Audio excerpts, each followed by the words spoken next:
when thou prayest, thou shalt not be as the hypocrites are, for they love to pray standing in the synagogues and in the corners of the streets, that they may be seen of men. Verily I say unto you, they have their reward. But thou, when thou prayest, enter into thy closet,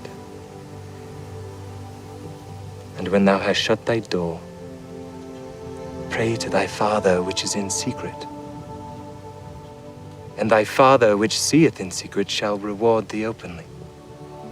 But when ye pray, use not vain repetitions as the heathen do, for they think that they shall be heard for their much speaking. Be not ye therefore like unto them.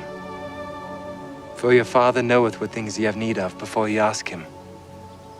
After this manner, therefore, pray ye.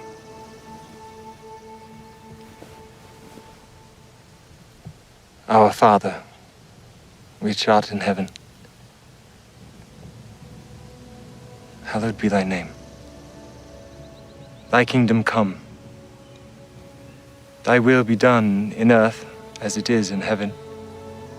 Give us this day our daily bread, and forgive us our debts as we forgive our debtors.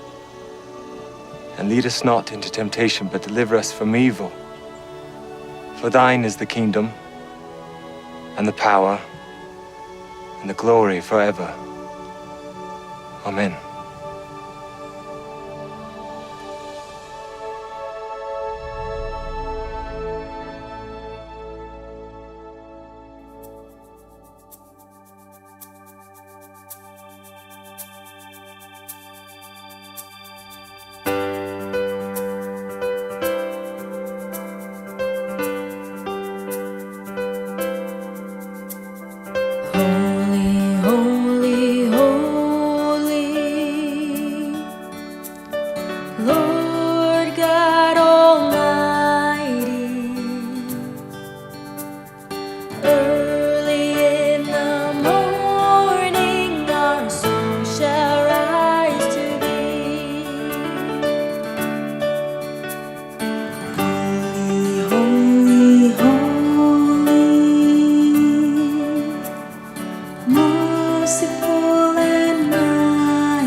Saints adore thee, casting down their golden crowns around the glassy sea. Cherubim and seraphim falling down before thee, which word and art and evermore shall be.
We sing,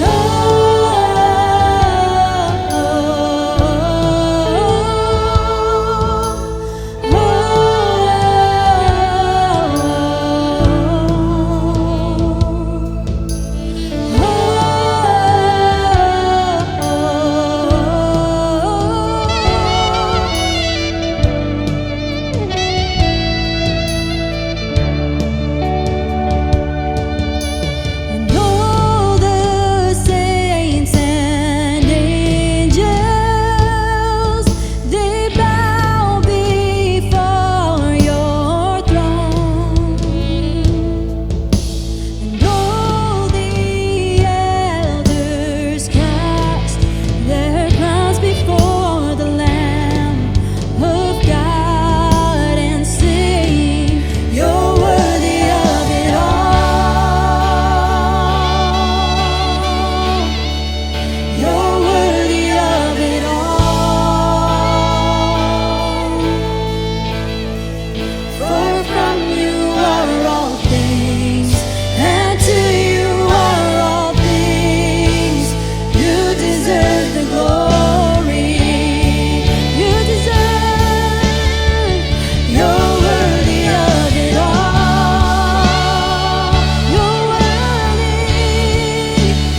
Selamat hari Minggu Bapak Ibu, selamat kita ketemu lagi dalam ibadah online dari NLCC Indonesia hari ini, tanggal 12 Februari 2023. Hari ini kita akan melanjutkan seri khotbah di bulan Februari ini, yaitu tentang doa Bapa Kami. Dan hari ini kita sampai kepada topik yang kedua. Minggu lalu Ibu Sarah sudah sampaikan tentang topik yang pertama atau kalimat yang pertama, Bapa Kami yang di sorga.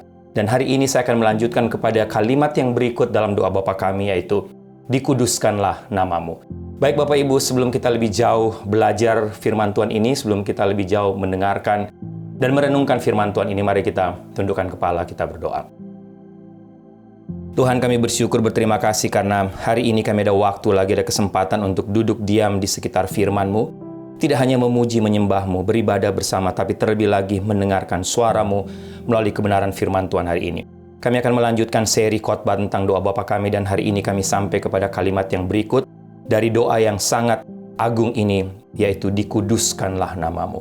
Doa hamba kiranya dari kata ini, dari kalimat ini yang sudah menguatkan, memberkati hamba, yang akan hamba share pagi hari ini, kiranya juga menguatkan, memberkati semua Bapak Ibu yang mengikuti ibadah online hari ini, yang sedang mendengarkan ibadah atau firman Tuhan hari ini melalui ibadah online hari ini. Doa hamba kiranya doa ini tidak hanya bisa kami hafalkan, kami sebutkan, kami ucapkan, tapi kami sama-sama mengerti apa arti doa ini, atau mengapa Tuhan Yesus mengajarkan untuk kami melakukan atau menaikkan doa ini kepada Engkau. Tuhan, berfirmanlah, bersabdalah, karena kami sudah siap untuk mendengar. Kami percaya Engkau ada di sini, Kau hadir di ruangan ini di mana hamba menyampaikan firman-Mu, Kau juga hadir di rumah, di ruangan Bapak Ibu yang sedang mendengarkan. Dalam nama Tuhan Yesus kami berdoa. Amin. Baik Bapak Ibu, ayat firman Tuhannya sama dengan yang minggu lalu, Matius 6 ayat 9. Tapi izinkan saya untuk membacanya sekali lagi sebelum kita melihat lebih jauh bagian firman Tuhan ini. Atau Bapak Ibu bisa buka di Alkitab Bapak Ibu, Injil Matius pasal 6, ayatnya yang ke-9. Karena itu berdoalah demikian, Bapa kami yang di sorga, dikuduskanlah namamu. Bapak Ibu, pada tahun 2006, seorang koresponden dan kolumnis politik konservatif yang sangat terkenal bernama Peggy Noonan menulis sebuah artikel yang boleh dikatakan sangat mengharukan untuk Wall Street Journal yang judulnya The Sounds That Still Echo from 9/11.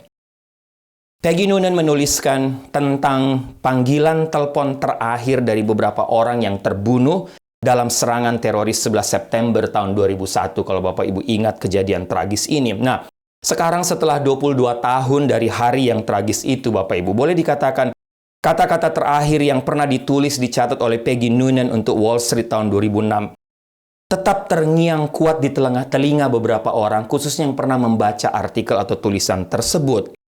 Dan mereka selalu mengatakan, atau tiap kali membaca atau mendengarnya, selalu membuat bulu kuduk kita berdiri. Khususnya kata-kata terakhir yang diucapkan oleh beberapa mereka yang ada dalam pesawat yang dikemudikan oleh para teroris tersebut, yang Bapak Ibu kita tahu semua berakhir dengan tragis karena ditabrakkan di beberapa gedung besar di sini di Amerika. Khususnya rekaman suara dari mereka yang mereka tujukan kepada orang-orang yang mereka kasihi. Nah, ada yang dari flight attendant untuk suaminya, ada yang dari fire department captain kepada istrinya, ada yang dari seorang suami kepada istri, juga seorang anak kepada ayahnya. Baik yang ada dalam pesawat setelah mereka tahu mereka pasti mati, maupun dari mereka yang stuck atau tertahan di gedung WTC, Bapak Ibu, maupun juga para petugas pemadam kebakaran yang tahu bahwa mereka akan mati tertimbun di dalam gedung WTC ketika mereka berusaha memadamkan api, menolong orang-orang yang tertahan di dalam gedung itu. Tapi Bapak Ibu yang ingin, ada begitu banyak yang ditulis Bapak Ibu oleh Peggy Noonan, tapi yang ingin saya lihat sebentar, yang saya mau kita lihat sebentar melalui tayangan video nanti, adalah telepon terakhir dari salah satu penumpang dari pesawat United 93 yang rencananya akan ditabrakkan di gedung White House. Tapi Bapak Ibu, kalau Bapak Ibu pernah nonton filmnya, sama judulnya United 93, akhirnya rencana mereka untuk menabrakkan pesawat terakhir, kalau nggak salah ada 4 pesawat ya Bapak Ibu. 2 ditabrakkan di WTC, 1 ditabrakkan di gedung Pentagon, dan yang keempat ini rencananya akan ditabrakkan ke White House, tapi gagal karena beberapa penumpang memutuskan untuk melawan dan membunuh para teroris. Nah, salah satu penumpang dari pesawat United 93 bernama Todd Benner. sempat beberapa menit menelpon kepada salah satu customer service dari salah satu provider telepon di sini bernama Lisa Jefferson. Sebelum dia dan beberapa penumpang lain menyerang para teroris dalam pesawat itu, dan akhirnya kalau Bapak Ibu tahu cerita atau pernah nonton filmnya, karena usaha mereka pesawat itu berbelok dan jatuh di lokasi lain sehingga White House selamat. Semua penumpang mati dan semua penumpang dikenal sebagai pahlawan dari Amerika. Bapak Ibu, mari sama-sama kita lihat sebentar tayangan video ini. Ya, kita lihat dan kita nonton sebentar.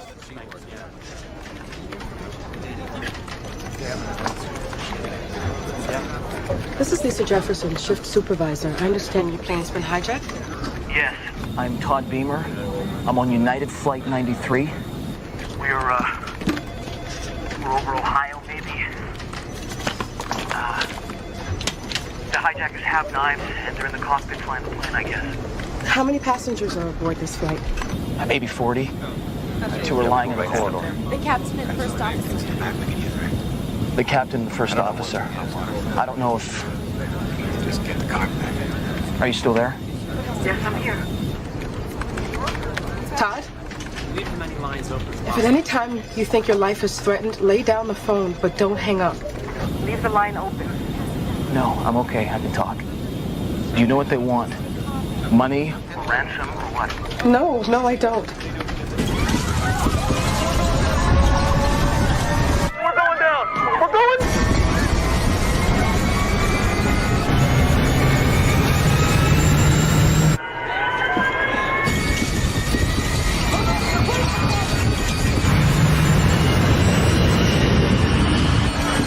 We're coming back up. I thought we were going down. Are you there? Yes, I'm here. I'll be here as long as you need me. Hand out the book. Wet now. Oh, wait, hold on a second, okay? I'll be back.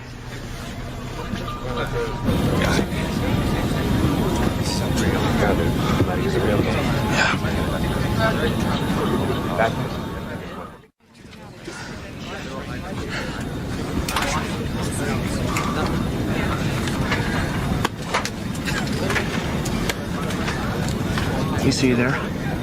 Yes, I'm here. Lisa, you call my wife and kids. And you tell them just in case.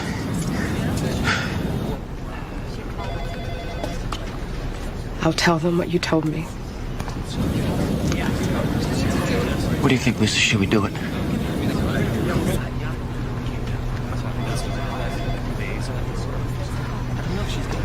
I stand behind you, Todd.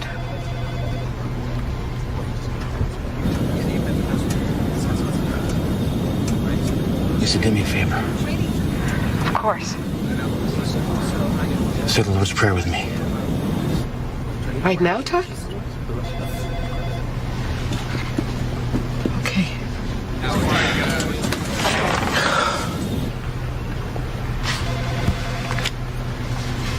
Our Father, who art in heaven, hallowed be thy name. Thy kingdom come. Thy will be done on earth as it is in heaven. Give us this day our daily bread. Forgive us of our trespasses, as we forgive those who trespass against us. Lead us not into temptation, But deliver us from evil. For thine is the kingdom, and the power, and the glory, forever and ever. Amen. Amen.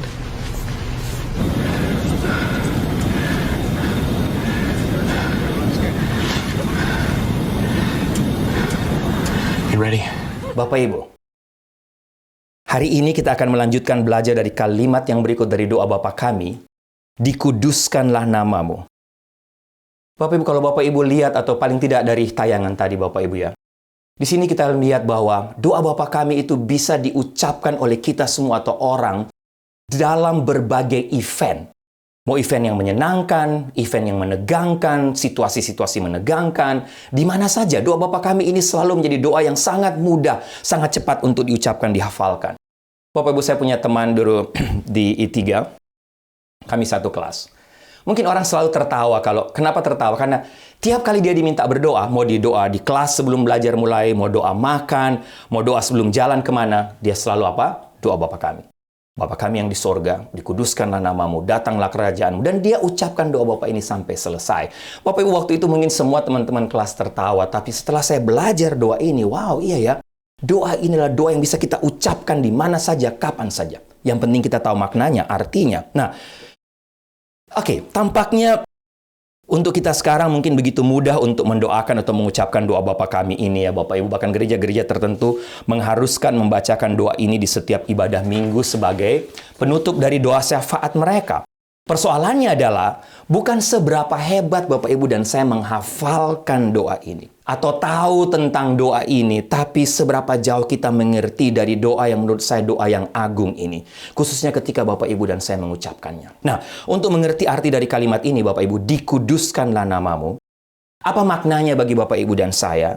Mengapa Tuhan Yesus mengajarkan doa ini kepada para muridnya, dan pelajaran rohani apa yang dapat kita dapatkan atau kita pelajari untuk kita lakukan, terapkan dalam hidup kita pada masa kini? Untuk mengertinya, paling tidak ada beberapa pertanyaan yang harus kita mengerti dan kita jawab Bapak Ibu menurut saya. Ya, nanti kita akan lihat sama-sama beberapa pertanyaan ini dan saya akan coba untuk men-share kepada Bapak Ibu apa yang saya dapatkan yang kira-kira menjadi jawaban sehingga kita bisa mengerti makna dari kata ini. Tapi yang pasti Bapak Ibu, sekali lagi jangan lupa, bagian ini atau pelajaran tentang doa Bapa Kami dari Tuhan Yesus ini adalah bagian dari khotbah Tuhan Yesus di bukit, yang ditujukan diajarkan kepada murid-muridnya yang akan meneruskan pelayanan Yesus dalam dunia ini. Itu berarti doa ini diajarkan kepada orang-orang spesial. Dan jangan lupa khotbah ini merupakan ringkasan juga atau rangkuman dari seluruh pengajaran Tuhan Yesus selama dia hidup, secara khusus selama pelayanannya selama 3,5 tahun di dunia ini sebelum dia disalibkan di Bukit Golgota. Saya nggak tahu Bapak Ibu, tapi saya secara pribadi Bapak Ibu setiap kali membaca, mempelajari khotbah di bukit, termasuk doa Bapa Kami ini, saya teringat Bapak Ibu dengan apa ya istilahnya, dengan beberapa pasukan-pasukan khusus yang dikenal dalam angkatan-angkatan bersenjata di berbagai negara. Misalnya seperti Kopassus atau Kopasgat kalau di Indonesia. Ini salah satu pasukan khusus dari Angkatan Darat kalau tidak salah di Indonesia. Dan misalnya di sini di Amerika ada Navy SEAL atau ada yang disebut FAST, Fleet Anti-Terrorism Security Team dari Angkatan Darat dari Amerika Serikat, atau Delta Force, Green Berets, dan lain-lain. Apa maksudnya Bapak Ibu ketika mempelajari khotbah di bukit atau mempelajari doa Bapa Kami ini, saya ingat tentang tim-tim tersebut. Kalau Bapak Ibu familiar dengan pasukan-pasukan khusus tadi yang saya sebutkan tadi, mereka ini adalah orang-orang atau tentara-tentara spesial dengan keahlian-keahlian khusus, dan mereka bisa masuk dalam tim itu karena mereka melewati latihan-latihan yang sangat super spesial. Saya baca tentang Green Berets, kalau Bapak Ibu bisa tembus menjadi tim dari Green Berets, Bapak Ibu harus mengikuti latihan yang intens selama paling tidak 63 minggu Bapak Ibu, tiap hari. Kenapa? Karena tim ini, orang-orang spesial ini memang dipersiapkan untuk tugas spesial. Mereka diajarkan sandi-sandi spesial, pelajaran-pelajaran yang mereka dapatkan adalah pelajaran-pelajaran khusus yang tidak diberikan mungkin kepada pasukan-pasukan lain. Nah, Bapak Ibu, demikian juga menurut saya, khotbah di bukit, termasuk doa Bapa Kami ini adalah satu pelajaran spesial, sandi spesial yang diberikan kepada orang-orang spesial untuk dipakai dalam rangka menunaikan satu tugas spesial. Bagi saya, doa Bapa Kami adalah satu pelajaran spesial untuk satu tugas juga yang spesial yang diberikan kepada siapa? Yang diberikan kepada Bapak Ibu dan saya, kepada kita semua sebagai orang percaya, sebagai murid Kristus, sebagai hamba Allah, untuk menjalankan tugas kita yang spesial di dunia ini. Apa itu? Bapak Ibu, tugas kita adalah supaya nama Tuhan dikenal, dimuliakan melalui kita, melalui Bapak Ibu dan saya. Dan lewat kita, anak-anaknya, orang-orang spesial ini, banyak orang diselamatkan. Bukan hanya diselamatkan dari kekuatan bom atom atau kekuatan teroris, tapi lewat kita, lewat tugas yang kita kerjakan. Ada begitu banyak orang yang diselamatkan dari kekuatan dosa dan kekuatan neraka, Bapak Ibu. Sehingga, mari sama-sama kita pelajari. Yang doa Bapa kami atau kata yang berikut ini yang saya katakan pelajaran spesial. Kenapa spesial Bapak Ibu? Untuk mengerti apa artinya dikuduskanlah namamu. Paling tidak ada beberapa pertanyaan yang harus kita jawab. Yang pertama, kita harus mengerti apa artinya kudus tentunya Bapak. Apa itu kudus? Nah, dalam Alkitab secara singkat saja, arti dasar dari kata kudus sebenarnya sederhana. Arti kata tersebut artinya dipisahkan, berbeda dari segala sesuatu. Nah, sehingga jika dihubungkan dengan Allah, maka jelas artinya Allah kudus adalah Allah yang berbeda. Allah yang berbeda dari segala sesuatu dan dari semua yang lain. Allah itu spesial, Allah itu unik. Tidak bisa dibandingkan dengan siapapun, dengan apapun. Allah itu juga terpisah. Allah itu satu pribadi yang tersendiri, tidak ada yang dapat menyamai. Dia benar-benar berbeda, Bapak Ibu. Itulah kudus, Allah berbeda, Allah terpisah. Demikian pula kalau dihubungkan dengan kita, disebut sebagai orang kudus, kita dipanggil juga untuk menjadi berbeda dengan dunia ini. Kita semua disebut murid Kristus adalah orang-orang kudus. Dipanggil dan dipisahkan dari dunia ini. Firman Tuhan memberitahu kepada kita bahwa setiap orang Kristen sejati adalah orang kudus. Artinya atau pada dasarnya, kita atau Bapak Ibu dan saya adalah orang-orang yang berbeda dari dunia ini. Bukan orang yang aneh Bapak Ibu yang lainnya. Tapi yang berbeda, kita dipilih untuk keluar dari dunia ini. Kita dipilih untuk dipisahkan oleh Allah. Kita dipisahkan dari dunia karena kita menjadi milik Allah. Sehingga Bapak Ibu, seorang yang dikatakan kudus ialah orang yang memang dimiliki Allah. Apa saja yang dimiliki Allah, dipisahkan untuk Allah untuk melakukan satu tugas yang khusus.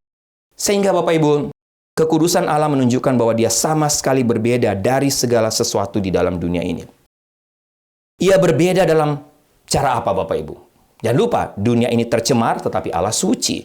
Dunia ini penuh dengan kebencian, tapi Allah penuh dengan kasih. Dunia ini tanpa belas kasihan, tapi Allah penuh dengan belas kasihan. Sehingga Allah dari segi karakternya sekali lagi, sama sekali berbeda daripada segala sesuatu dan dari setiap orang yang ada dalam dunia ini. Dan perbedaan ini mutlak. Yang berikut juga Bapak Ibu, kalau dikatakan Allah kudus, itu berarti tidak ada satupun di antara kita yang bisa memakai nalar kita, logika kita untuk mengerti siapa itu Allah.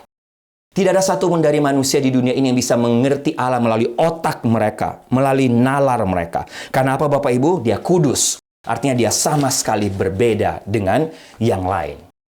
Kasih Allah pun berbeda dengan kasih kita. Kasih Allah dan kasih manusia berbeda. Kasih manusia bersifat egois. Tapi kasih Allah tidak. Kasih manusia selalu berusaha memiliki yang dikasihi. Tapi kasih Allah tidak. Kasih Allah hanya bersifat memberi, tidak menginginkan sesuatu. Dia hanya mau memberi kepada kita, kepada manusia. Sehingga Bapak Ibu, sekali lagi, karakter Allah berbeda.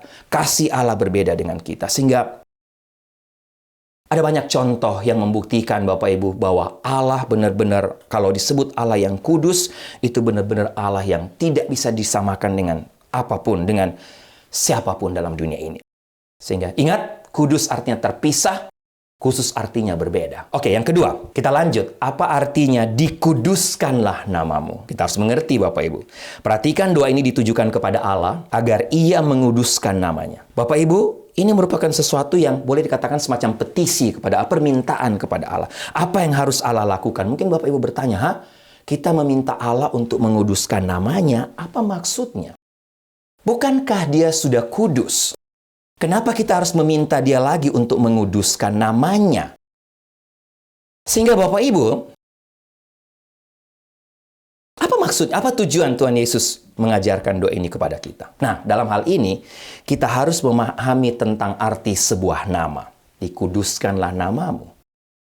Di dalam firman Tuhan, nama menunjuk kepada orang itu sama seperti kehidupan sehari-harinya. Jika kita berkata, saya sedang berbicara tentang seseorang, orang lain tidak akan tahu siapa yang sedang kita bicarakan sampai kita menyebut namanya. Betul nggak Bapak Ibu? Oh, saya berbicara tentang seseorang. Siapa? Kecuali saya katakan begini, saya berbicara tentang Elon Musk. Saya berbicara tentang Donald Trump. Saya berbicara siapa saja, Bapak Ibu, sebut namanya, orang baru bisa tangkap. Orang baru katakan, oh oke, sekarang saya mengerti bahwa kamu sedang berbicara tentang siapa setelah kita menyebut namanya. Sehingga sebuah nama mewakili orang tersebut, Bapak Ibu. Tapi jangan lupa, dalam sebuah nama juga nampak reputasi dari nama tersebut. Sehingga Bapak Ibu, sesudah kita memahami hal ini, arti sebuah nama, sekarang kita baru bisa mengerti apa sebenarnya yang kita ingin Allah lakukan ketika kita katakan, Bapa kami di sorga, dikuduskanlah namamu. Artinya kita sedang berkata kepada Bapa di sorga, Bapa, semoga Engkau melakukan satu pekerjaan yang mana di mana namamu atau Engkau, reputasimu, karaktermu dinyatakan kudus di dalam dunia ini. Bapak Ibu jangan lupa, dunia ini memang tidak mengenal Allah. Dunia ini sama sekali jauh dari konsep kekudusan Allah. Oleh karena itu pada intinya ketika Bapak Ibu dan saya menaikkan doa ini atau mengatakan Bapa di sorga dikuduskanlah namamu. Dengan kata lain kita sedang mengatakan, biarlah dunia mengenal siapa Engkau ya Bapa. Ini inti dari doa ini Bapak Ibu. Kita mengatakan kepada Bapa kita, biarlah kuasamu dinyatakan secara dahsyat agar seluruh dunia mengenal bahwa Engkau adalah Allah. Allah yang kudus, Allah yang berbeda, Allah yang benar-benar terpisah dari dunia ini. Kenapa Bapak Ibu? Karena memang dunia ini di mana kita hidup sekarang memang tidak mengenal kenyataan atau konsep ini. Bapak Ibu bisa perhatikan, lihat orang-orang atau teman Bapak Ibu di sekitar Bapak Ibu. Apakah mereka kebanyakan tentunya yang tidak percaya kepada Tuhan? Apalagi dalam zaman sekarang begitu banyak orang yang apatis, yang agnostik, yang tidak mau percaya Tuhan, yang ateis. Mana pernah mereka tahu ada Allah yang besar, Allah yang kudus. Tapi Bapak Ibu sekali lagi, ketika Bapak Ibu mengatakan dikuduskanlah namamu, sebenarnya kita sedang naikkan satu petisi kepada Allah. Kita sedang meminta Allah supaya menyatakan dirinya. Dan juga supaya dunia ini akhirnya bisa mengenal, bisa tahu siapa Allah. Dunia ini bisa mengenal karakter dan reputasi Allah. Yang ketiga Bapak Ibu, yang pertama arti kata kudus, jelas. Kita mengerti dikuduskanlah namamu. Oke, sekarang. Pertanyaan yang berikut, di mana dan bagaimana nama Allah itu harus dikuduskan? Di mana dan bagaimana? Nah, Bapak Ibu, kita sampai kepada poin yang berikut. Apa sebenarnya yang sedang kita minta? Atau Bapak Ibu, pertanyaannya, tahukah kita apa yang sedang kita doakan? Langkah yang berikut adalah menyadari bahwa Allah yang akan melakukannya. Dan firman Tuhan menunjukkan kepada kita jelas bahwa Allah akan melakukannya di dalam dan melalui siapa? Kita yang menaikkan doa ini. Bapa kami yang di sorga, dikuduskanlah namamu. Sehingga Bapak Ibu, kita harus memahami hal ini dengan jelas. Apabila kita atau Bapak Ibu dan saya meminta Allah untuk menguduskan namanya, kita harus bertanya, di mana dan bagaimana namanya dikuduskan. Tidak ada jawaban lain dari pertanyaan ini. Karena ini adalah doa yang diajarkan kepada kita. Sehingga kekudusan Allah itu akan dinyatakan di dalam diri kita dan melalui kita, melalui Bapak Ibu dan saya. Bapak Ibu, saya mau Bapak Ibu lihat sama-sama Yehezkiel pasal 36 ayat 23. Ya. Mari kita sama-sama lihat Yehezkiel pasal 36 ayat 23. Saya bacakan buat kita. Yehezkiel 36 ayat 23. Perhatikan firman Tuhan ini. Yehezkiel katakan, Allah atau aku kata Allah, aku akan menguduskan namaku yang besar yang sudah dinajiskan di tengah bangsa-bangsa dan yang kamu najiskan di tengah-tengah mereka. Dan bangsa-bangsa akan mengetahui bahwa akulah Tuhan. Demikianlah firman Tuhan Allah, manakala aku menunjukkan kekudusanku kepadamu di hadapan bangsa-bangsa. Bapak Ibu menarik. Ayat atau dari Yehezkiel 36:23 menurut saya satu ayat yang mirip dengan ayat yang sedang kita pelajari sekarang khususnya tentang kata dikuduskanlah namamu. Tapi Bapak Ibu sedihnya kata-kata dalam kitab Yehezkiel tadi kalau Bapak Ibu baca sangat relevan dengan situasi gereja atau dunia pada masa sekarang. Apa maksud saya? Bapak Ibu perhatikan kata-kata, kamu telah menajiskan namaku. Memang dalam konteks ini adalah bangsa Israel. Tapi saya mau Bapak Ibu lihat kata ini dan bandingkan dengan dunia sekarang. Tuhan katakan kepada bangsa Israel, kamu telah menghina namaku di tengah bangsa-bangsa. Bapak Ibu lihat sekarang.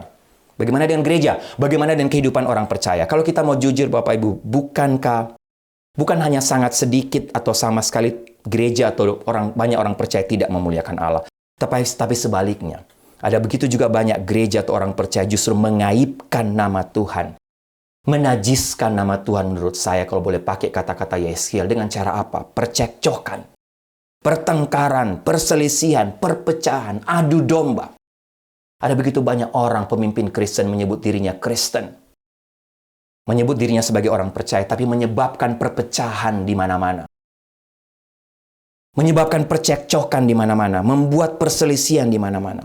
Bapak Ibu, Tuhan bilang kamu telah menajiskan, menghina, mempermalukan namaku.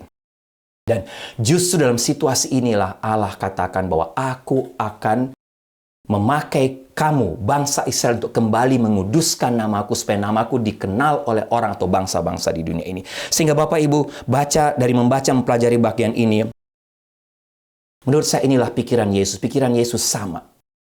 Dia mengajak kita untuk menaikkan doa ini.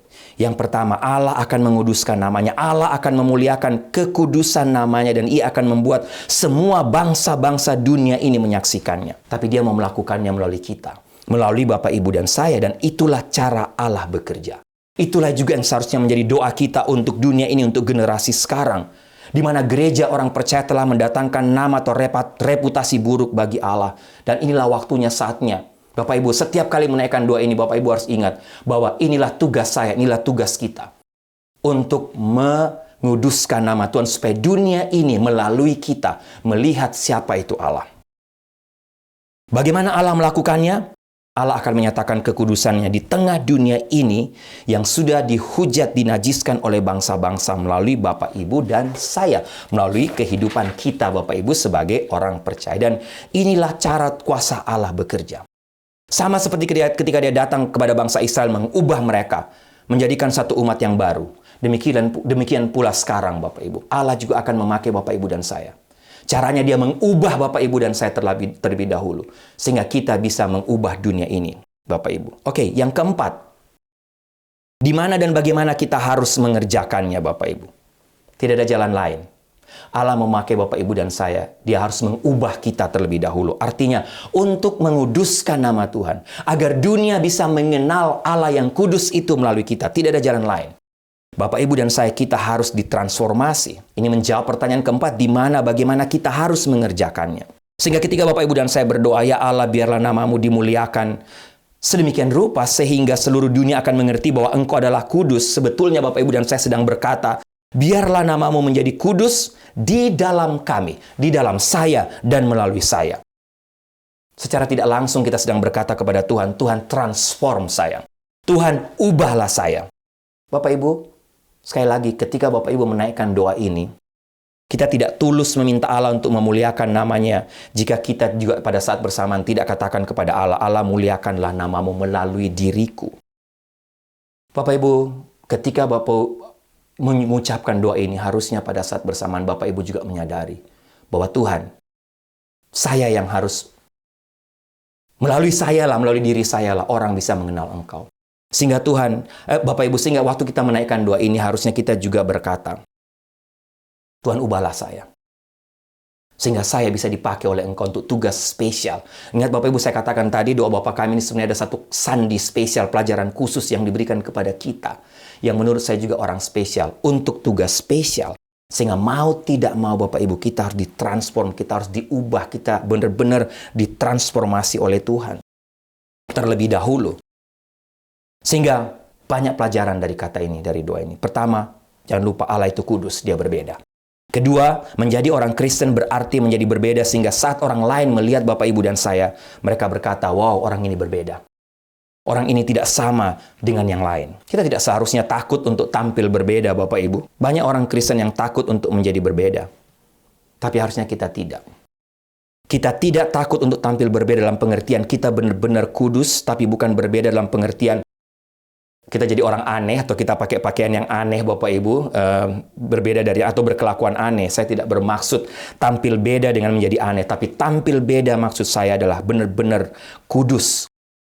Sehingga orang lain dapat melihat Allah yang kudus itu melalui kita. Baik, Bapak Ibu, kita sampai kepada poin yang terakhir, atau pertanyaan yang terakhir. Kita sudah mengerti apa itu kudus. Yang kedua, kita mengerti kenapa kita meminta kepada Allah, dikuduskanlah namamu. Kita juga mengerti di mana dan bagaimana kita bisa atau di mana bagaimana kita dikuduskan. Kemudian di mana bagaimana kita mengerjakan doa tadi. Dan terakhir, mengapa kita perlu? Bapak Ibu, boleh saya katakan ini pertanyaan atau jawaban penutup. Mengapa kita perlu? Apakah memang penting atau harus untuk menjalankan doa ini? Ya, Bapak Ibu. Karena memang inilah panggilan kita. Sejak Bapak Ibu dan saya mengambil keputusan menerima Tuhan Yesus sebagai Tuhan dan Juru Selamat. Bapak Ibu ambil komitmen untuk menjadi pengikut Tuhan, menjadi murid Tuhan. Sejak itulah kita mengiyakan panggilan ini untuk menunaikan tugas yang spesial ini. Kenapa? Tanpa kekudusan, tanpa hidup kudus, kita belum menggenapi panggilan Tuhan. Inilah panggilan utama kita. Tanpa kekudusan, tidak seorang pun dapat melihat Allah, kata firman Tuhan. Kalau Bapak Ibu, dalam perjanjian lama, perjanjian baru, berkali-kali Tuhan mengatakan kepada bangsa Israel, kepada kita, hendaklah kamu kudus, sebab aku ini kudus. Bukan hanya satu kali, beberapa kali. Sehingga Bapak Ibu, janganlah kita hanya menjadi orang Kristen yang hanya kita ingin melepaskan diri dari neraka atau takut neraka. Karena kalau itu satu-satunya alasan mengapa kita menjadi seorang Kristen atau menjadi murid Tuhan, kita tidak akan meraih apa-apa. Pada saat kita menjadi seorang Kristen, Allah, ingat, Allah memberikan kita satu tugas, yaitu menguduskan namanya di dunia ini. Saya mau kita terus mengingat pokok penting ini. Tanamkan dalam hati dan pikiran kita. Setiap kali kita menaikkan doa ini. Bapak Ibu, pertanyaan penutup untuk kita semua. Menutup bagian ini. Bagaimana kalau kita atau Bapak Ibu dan saya tidak memenuhi tanggung jawab itu untuk menguduskan nama Tuhan? Saya mau kasih kita satu contoh, yaitu dari Musa, Bapak Ibu. Bapak Ibu bisa lihat Bilangan 20 ayat 12. Bapak Ibu bisa baca Ulangan pasal 32 ayat 51. Baca Bilangan 20, 12. Tetapi Allah berfirman kepada Musa dan Harun, karena kamu tidak percaya kepadaku, perhatikan kata-kata ini, dan tidak menguduskanku di depan mata orang Israel, itulah sebabnya kamu tidak akan membawa jemaat ini masuk ke negeri yang akan kuberikan kepada mereka. Ulangan 32 ayat 51. Oleh sebab kamu telah berubah setia terhadap aku di tengah-tengah orang Israel, dekat mata air Meriba di Kades di padang gurun Sin. Dan oleh sebab kamu tidak menghormati kekudusanku di tengah-tengah orang Israel. Sehingga Bapak Ibu, Musa seorang abdi Allah yang spesial ini, siapa tidak kenal Musa? Musa seorang hamba Tuhan besar. Tuhan katakan, aku berbicara dan Musa dari muka ke muka, aku tidak pernah lakukan kepada nabi yang lain. Musa dipanggil oleh Tuhan secara spesial untuk memimpin, membawa bangsa Israel dari Mesir masuk ke tanah perjanjian. Tapi Bapak Ibu tahu? Akhirnya tahu ceritanya, Musa sendiri tidak masuk ke tanah perjanjian. Kenapa Bapak Ibu? Ini ayatnya, ini sebabnya. Musa pernah tidak menguduskan nama Allah, khususnya di padang gurun Sin, dalam kasus dekat mata air di Meriba di Kades. Bapak Ibu tahu cerita ini. Sehingga lihat, Musa pernah satu kali, satu waktu, satu peristiwa, Musa tidak menguduskan nama Tuhan. Bapak Ibu, sekali lagi pikirkan, Musa abdi Allah yang besar ini dicabut hak istimewanya untuk masuk tanah perjanjian. Setelah bersusah payah membanting tulang, menanggung beban bangsa Israel selama sekian tahun. Apa kesalahannya? Apa dosanya? Hanya pada waktu itu tidak ada air. Musa diberi perintah untuk menyediakan air untuk umat Israel yang sedang menggerutu dan bersungut-sungut pada waktu itu. Musa diperintahkan untuk melakukan dua hal. Bapak Ibu ingat cerita ini? Pertama, berbicara kepada batu itu dan menyuruh batu itu mengeluarkan air. Dan kedua, setelah memberikan perintah, pukul batu itu dengan tongkat. Tongkat yang sama kamu pakai untuk memukul Laut Merah. Musa melakukan yang kedua. Tapi rupanya Musa tidak melakukan yang pertama. Musa hanya melakukan satu dari dua perintah itu. Dia tidak berbicara kepada batu itu, Bapak Ibu. Perhatikan di sini, dalam kisah ini, bahwa Allah bermaksud untuk melakukan satu pekerjaan yang dahsyat dan menakjubkan, supaya namanya dikuduskan di depan mata bangsa Israel. Pekerjaan apa? Mereka sedang haus, mereka kering, mereka dipanggang di panas matahari. Allah akan melakukan satu pekerjaan yang dahsyat yang akan menguduskan namanya di depan bangsa Israel. Sekali lagi, pekerjaan apa? Musa berdiri di hadapan orang banyak ini dan berbicara kepada batu ini dalam nama Allah. Keluarkan air dari batu ini, sehingga semua orang tahu bahwa kalau bisa keluar batu dari air itu karena Tuhan. Musa diminta oleh Allah untuk berbicara kepada batu ini dalam nama Allah. Tapi Musa tidak melakukan itu, Bapak Ibu, karena dia memang marah pada waktu itu. Sehingga Bapak Ibu, ketika baca tentang bagian ini Bapak Ibu, ada mempersiapkan bahan ini, ada sesuatu yang menakutkan saya. Itulah yang saya sebut kepuasan dengan diri sendiri dan orang-orang yang duduk santai dan berbicara tentang sekali selamat dan selama-lamanya selamat, nama saya sudah tercatat di surga. Saya tidak katakan Musa tidak selamat. Tapi paling tidak Bapak Ibu, karena sekali dalam pelayanannya dia tidak menguduskan nama Allah. Tidak menaati perintah Allah untuk menguduskan namanya di depan bangsa Israel. Musa kehilangan berkat Tuhan yang utama, itu masuk dalam tanah perjanjian. Sehingga ini Bapak Ibu membuat saya gentar takut ketika membacakan kalimat. Tidak main-main ketika kita menyebutkan doa ini Bapak Ibu. Sehingga pelajaran dari Musa, apa yang bisa kita pelajari, Bapak Ibu? Pelajaran dari Musa bukan apa yang dilakukan. Musa tidak melakukan dosa apapun. Tidak melakukan kesalahan apapun. Tapi kita belajar dari Musa, justru belajar dari apa yang dia tidak lakukan. Apa yang Musa tidak lakukan, Bapak Ibu? Tidak berbicara sesuai apa yang Tuhan inginkan, yaitu tidak berbicara sebagai wakil Allah. Harusnya Musa melakukan dua hal. Berbicara atas nama Allah yang kudus, supaya batu itu mengeluarkan air. Supaya bangsa Israel bisa melihat siapa Allah. Tapi Musa tidak melakukannya pada waktu itu. Dan karena itu, Musa tidak masuk dalam tanah perjanjian. Sehingga Bapak Ibu, bila ini menjadi perenungan kita. Ingat, ketika Bapak Ibu katakan, dikuduskanlah namamu. Pada saat yang bersamaan, Bapak Ibu juga harusnya dengan berani katakan kepada Tuhan, Tuhan, kuduskanlah saya. Ubahlah saya, pakailah saya dalam dunia ini, supaya ketika orang melihat saya, orang melihat Engkau, melihat Allah yang kudus. Supaya melalui hidup saya sebagai orang percaya, sebagai gereja, saya mengembalikan reputasi atau kepada dunia ini khususnya. Mereka melihat reputasi karakter Allah yang kudus itu yang berbeda itu. Sehingga orang-orang di sekeliling kita bisa melihat, wow, luar biasa. Gereja atau orang percaya menjadi contoh di tengah dunia ini. Mereka mewakili Allah dalam dunia ini. Bapak Ibu sekali lagi, ketika kita menaikkan doa ini harus ingat, inilah tanggung jawab kita. Kiranya Allah, doa saya, Allah berbicara kepada Bapak Ibu dan saya kepada kita melalui firman Tuhan ini. Minggu lalu Ibu Sarah sampaikan untuk membawa kita untuk mengingat relasi kita dengan Tuhan. Tapi hari ini saya membawa kita melalui kata yang kedua untuk mengingat tugas dan tanggung jawab kita yang penting di dunia ini. Saya menutup dengan satu cerita, Bapak Ibu. Ada satu gereja di sekitar Southern California baru saja memperluas kampus atau gereja mereka dengan menambah satu gedung ibadah utama karena jemaat mereka yang terus bertambah. Tapi beberapa saat setelah mereka membangun, mereka kemudian menemukan bahwa 250 unit rumah juga akan dibangun tepat di belakang kompleks mereka. Sehingga karena mereka juga membangun dan di belakang mereka juga membangun 250 unit, sehingga mereka harus bertemu atau meeting dengan pihak properti, akan berbagi atau menentukan batas-batas dari properti itu. Begitulah kira-kira, Bapak Ibu. Nah, lead pastor dari gereja itu mengatakan bahwa waktu meeting dia melakukan dua percakapan atau dua meeting. Dia mengadakan meeting dalam waktu 3 jam dan ada dua percakapan atau dua kelompok yang berbicara kepada dia ketika mereka sedang berdiskusi untuk bagaimana bisa menentukan batas gitu, Bapak Ibu. Satu kelompok yang pertama diwakili oleh seorang bapak katakan begini, kita perlu bangun pagar agar anak-anak di gereja itu tidak mengganggu kita, tapi anak-anak kita juga nanti tidak masuk ke dalam kompleks gereja itu, tidak berkeliaran di situ.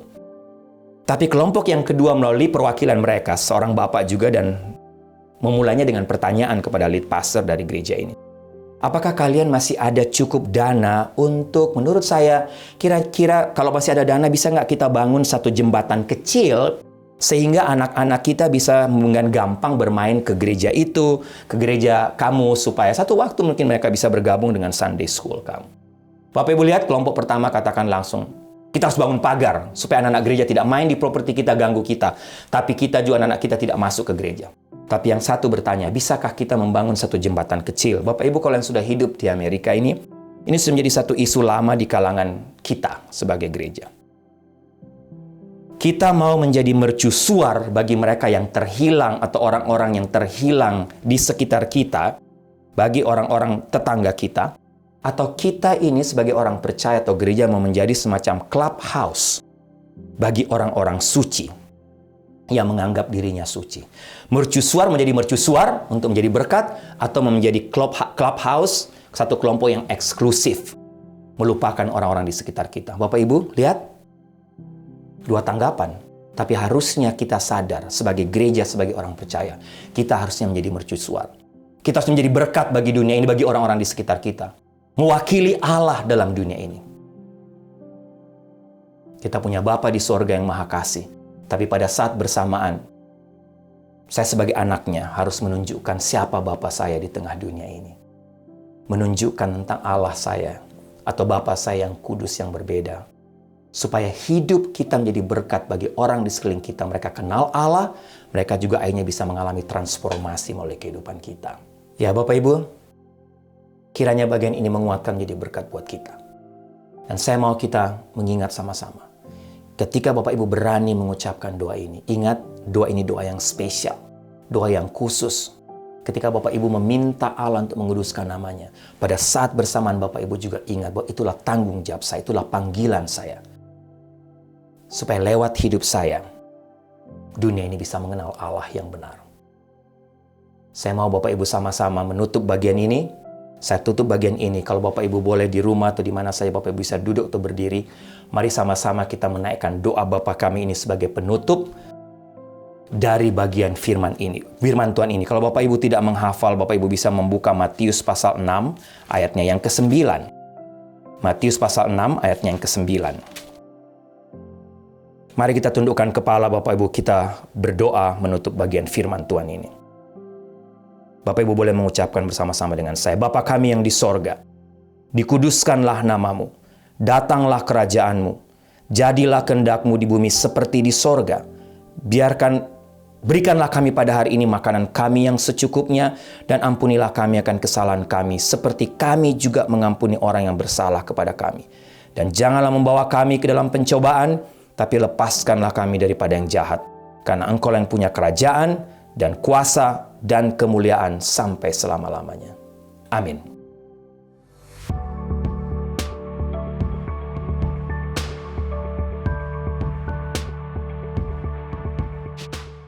Baik Bapak Ibu, doa saya kita semua diberkati lagi oleh kebenaran firman Tuhan hari ini, khususnya dari kalimat yang kedua dari doa Bapa kami, dikuduskanlah namamu. Beberapa pengumuman yang ulang tahun dalam minggu ini, Jemaat NLCC, Bapak Ibu bisa lihat di screen, ada tertulis siapa yang ulang tahun, selamat ulang tahun untuk mereka yang berulang tahun. Ya, itu saja Bapak Ibu. Saya akan mengakhiri atau menutup bagian ini dengan doa berkat. Jemaat yang kekasih, tundukkanlah kepalamu, arahkan hatimu kepada Tuhan, dan terimalah berkat Tuhan. Anugerah keselamatan dari Tuhan Yesus Kristus, kasih sayang yang tidak berkesudahan dari Allah Bapa, serta penyertaan dari Roh-Nya yang kudus, kiranya menyertai engkau sekalian, mulai hari ini sampai Maranatha Tuhan Yesus datang kembali. Haleluya, amin.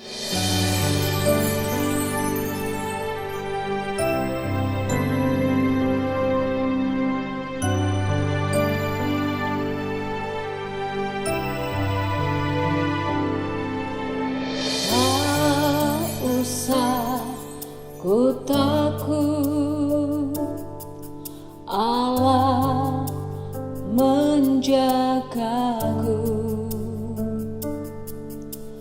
Tak usah ku bimbang, Yesus peliharaku.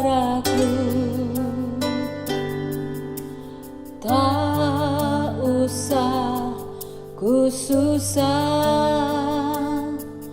Roh Kudus hiburku.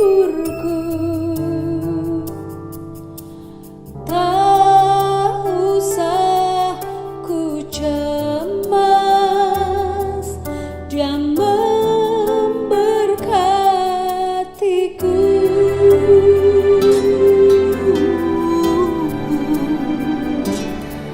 El Shaddai, El Shaddai, Allah Maha Kuasa. Dia besar, Dia besar, El Shaddai mulia. El Shaddai, El Shaddai, Allah Maha Kuasa. Berkat-Nya melimpah, El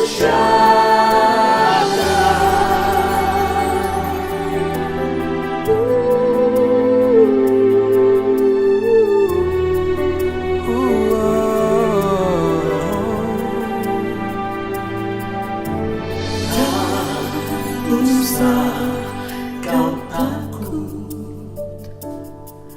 Allah menjagamu.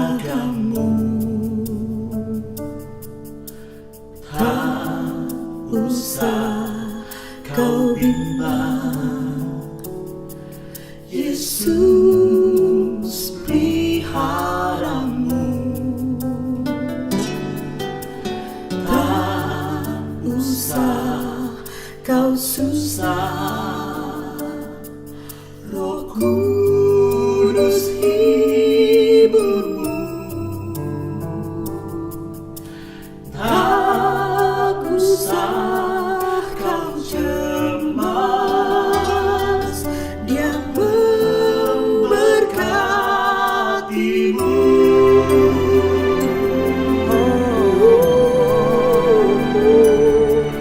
El Shaddai, El Shaddai,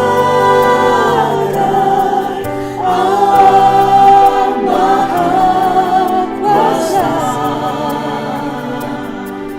Dia besar, Dia besar, El Shaddai mulia, El Shaddai, El Shaddai.